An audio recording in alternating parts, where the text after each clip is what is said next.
Core Reframe, and this is where it starts to kind of pull everything together, because the science maps directly onto a practical framework that we can use.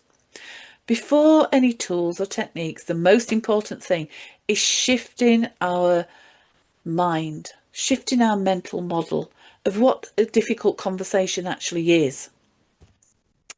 So very often we tend to think unconsciously and frame difficult conversations as a confrontation I need to win, or it's a problem I need to fix, or it's a risk I need to manage. Now, the neurological reframe here is, think about it as a difficult conversation is an act of care, either for the person, for the team, and the overall relationship. And when we genuinely adopt this frame, the brain's threat assessment of a conversation changes, and it moves from status threats to purpose alignment. And that shift alone can reduce the avoidance significantly. So there is a 4-step conversation readiness model.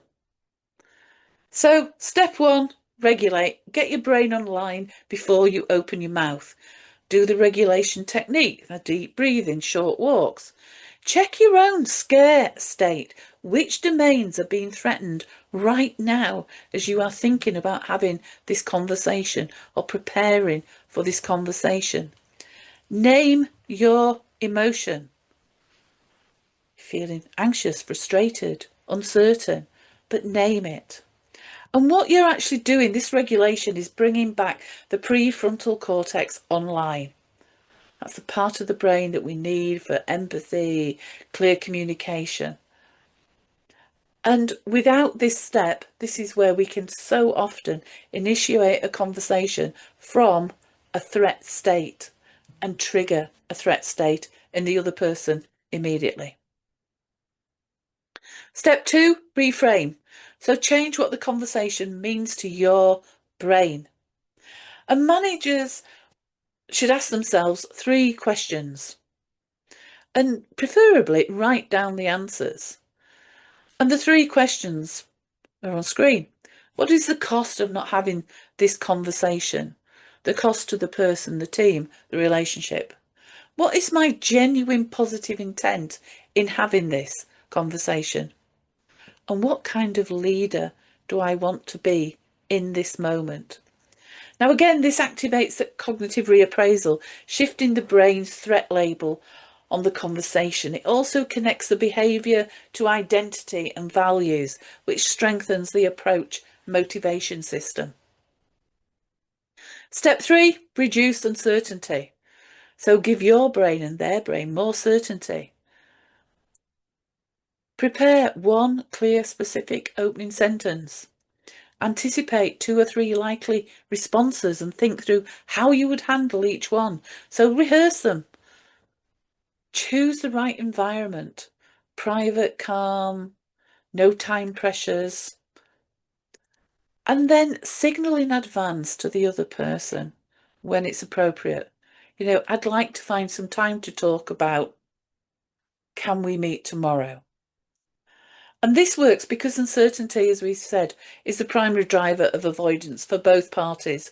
So by reducing that uncertainty through preparation, it lowers our threat level and reduces the threat response in the person that we're having the conversation with.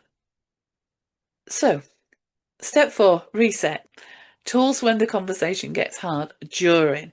So here the tools are the deliberate pause. So just buy yourself some time. Just something simple like, you know, let me just take a moment to think about that. Affect labeling is another strategy you can use. Internally naming what you're feeling. So you're keeping in touch with your own thoughts and feelings as you are having that conversation. And curious questioning. You know, shift to a genuine question when things start to get tense, because that can reduce the threat for both parties and reactivates the thinking brain. And the last one is naming the dynamic. So I want to make sure this conversation feels fair to you. How are you experiencing it so far? So if you feel that the conversation is starting to get a little bit tough, just kind of stopping it and saying, I want to make sure this conversation feels right for you. How are you experiencing it so far? And that directly addresses the scare threats in the other person.